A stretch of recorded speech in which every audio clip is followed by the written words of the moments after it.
ജനറ്റിക്കായിട്ട് cancer വരാനുള്ള സാധ്യതയുള്ളവർക്ക് ജനറ്റിക്കായിട്ട് വരുന്ന cancer വരാനുള്ള ഒരു ചാൻസ് ഉണ്ട്. ഫോർ എക്സാമ്പിൾ നമ്മുടെ ഫാമിലി ഹിസ്റ്ററി, അതിനാണ് നമ്മൾ പ്രധാനമായിട്ടും ഫാമിലി ഹിസ്റ്ററി ചോദിക്കുന്നത്.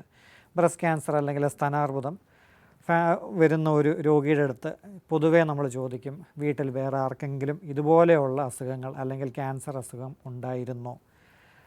അത് ഫാദറിൻ്റെ സൈഡിൽ നിന്നാകാം, മദറിൻ്റെ സൈഡിൽ നിന്നാകാം, ആരുടെയെങ്കിലും സൈഡിൽ നിന്ന് ഇങ്ങനെ ക്യാൻസറിൻ്റെ ഒരു ഹിസ്റ്ററി ഉണ്ടായിരുന്നോ?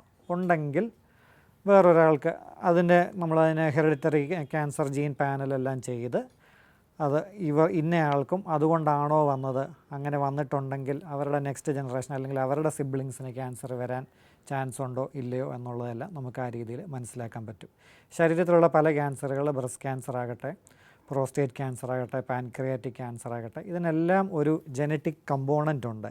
എന്നാൽ എല്ലാ ക്യാൻസറുകളും ജനറ്റിക്കായിട്ട് വന്നതാണോ എന്ന് ചോദിച്ചാലല്ല. ഏകദേശം ഒരു 20% അല്ലെ 30% എന്ന് പറയാം ജനറ്റിക്കായിട്ട് വരുന്ന ക്യാൻസറുകൾ.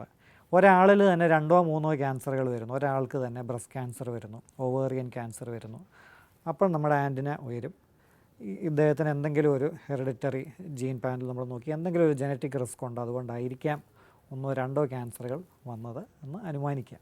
ഈ ക്യാൻസർ ട്രീറ്റ്മെൻറ്റ് കൊണ്ടുണ്ടാകുന്ന സൈഡ് എഫക്ട്സ് എങ്ങനെ പ്രിവെൻറ്റ് ചെയ്യാം? ക്യാൻസർ ട്രീറ്റ്മെൻറ്റ് കൊണ്ടുണ്ടാകുന്ന സൈഡ് എഫക്ട്സ് എന്ന് പറയുമ്പോൾ ആദ്യം എന്താണ് ക്യാൻസർ ട്രീറ്റ്മെൻറ്റ് എന്നുള്ളതിനെക്കുറിച്ചൊരു വാക്ക് പറയാം. പ്രധാനമായിട്ടും ക്യാൻസറിന് ട്രീറ്റ്മെൻറ്റിന് 3 തൂണുകളാണുള്ളത്. 1 surgery, 2 systemic treatment, 3 radiation. Systemic treatment എന്ന് പറഞ്ഞു കഴിഞ്ഞാൽ കീമോതെറാപ്പി വരാം, ഹോർമോൺ ട്രീറ്റ്മെൻറ്റ് വരാം, ഇമ്മ്യൂണോതെറാപ്പി വരാം, ടാർഗറ്റഡ് ട്രീറ്റ്മെൻറ്റ് വരാം. ഇതെല്ലാം സിസ്റ്റമിക് ട്രീറ്റ്മെൻറ്റ് അകത്ത് വരുന്നതാണ്. സർജറി എന്ന് പറയുമ്പോഴത്തേക്കിനും ഇനി സൈഡ് എഫക്റ്റ് പാർശ്വഫലങ്ങളെക്കുറിച്ച് പറയാം. സർജറി എന്ന് പറയുമ്പോഴത്തേക്കിനും എല്ലാ സർജറികൾക്കും ഉള്ളതുപോലെയുള്ള അനസ്തേഷ്യ റിലേറ്റഡ് ആയിട്ടും നമ്മുടെ ശരീരത്തിൻ്റെ ഒരു ഭാഗം മാറുകയാണ് ശരീരത്തു നിന്ന്, അതുമായിട്ട് റിലേറ്റഡ് ആയിട്ടുള്ള സൈഡ് എഫക്റ്റുകൾ, പാർശ്വഫലങ്ങൾ വരാം. റേഡിയേഷൻ, ഞാനൊരു റേഡിയേഷൻ ഓങ്കോളജിസ്റ്റാണ്. റേഡിയേഷൻ റിലേറ്റഡ് സൈഡ് എഫക്റ്റ് എന്ന് പറഞ്ഞാൽ നമ്മൾ ഏത് ഭാഗത്തേക്കാണോ, ശരീരത്തിൻ്റെ ഏത് ഭാഗത്തേക്കാണോ റേഡിയേഷൻ കൊടുക്കുന്നത് അതനുസരിച്ചാണ് സൈഡ് എഫക്റ്റുകൾ വരുന്നത്. ചർമ്മം കറുത്ത കളറിലാകാം, തലയ്ക്ക് റേഡിയേഷൻ കൊടുക്കുകയാണെങ്കിൽ മുടി പൊഴിച്ചിലുണ്ടാകും, വയറിനാണ് കൊടുക്കുന്നതെങ്കിൽ ലൂസ് മോഷൻസ് അല്ലെങ്കിൽ വോമിറ്റിംഗ് സെൻസേഷൻ വരാം. ഇതൊക്കെയാണ് പൊതുവേ റേഡിയേഷൻ റിലേറ്റഡ് സൈഡ് എഫക്റ്റ്. കീമോതെറാപ്പിക്ക് അതിൻ്റേതായിട്ടുള്ള സൈഡ് എഫക്റ്റ് ഉണ്ട്. കീമോതെറാപ്പിയുടെ ഏറ്റവും മെയിൻ സൈഡ് എഫക്റ്റുകളിലൊന്നാണ് കൗണ്ടുകൾ, നമ്മൾ പറയുന്ന WBC കൗണ്ടുകൾ കുറയുന്നത്. അതാണ് one of the main side effect.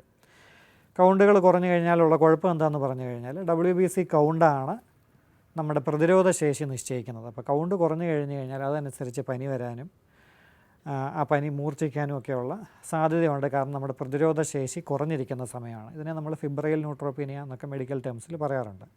അതുകൂടാതെ വോമിറ്റിംഗ്, മുടി കൊഴിച്ചിൽ, ഇതൊന്നും എല്ലാ ക്യാൻസർ ഡ്രഗ്സിനും എല്ലാ കീമോതെറാപ്പികൾക്കും വരില്ല.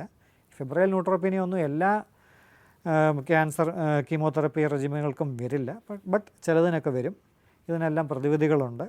മുടി പോയാലും ക്യാൻസർ ട്രീറ്റ്മെൻറ്റ് കഴിഞ്ഞ് 2-3 മാസത്തിനുള്ളിൽ നഷ്ടപ്പെട്ടു പോയ മുടിയെല്ലാം പൂർവാധികം ശക്തിയോടുകൂടി തിരിച്ചു വരും. ആ മുടി ഇല്ലാതിരിക്കുന്ന സമയങ്ങളിൽ മാത്രമേ ഉള്ളൂ നമുക്കൊരു ബുദ്ധിമുട്ട് തോന്നുന്നത്.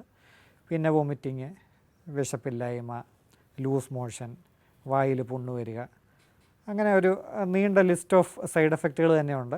അതൊന്നും പക്ഷേ എല്ലാവർക്കും വരണം എന്ന് നിർബന്ധമില്ല. പല ആൾക്കാരും ഒരു സൈഡ് എഫക്റ്റും ഇല്ലാതെ അല്ല ടോളറബിളായിട്ടുള്ള സൈഡ് എഫക്റ്റുകൾ മാത്രം കിട്ടി സക്സസ്ഫുള്ളായിട്ട് ഫുൾ കോഴ്സ് കീമോതെറാപ്പി കംപ്ലീറ്റ് ചെയ്ത് പോകുന്ന ഒരുപാട് ആളുകൾ ഉണ്ട്.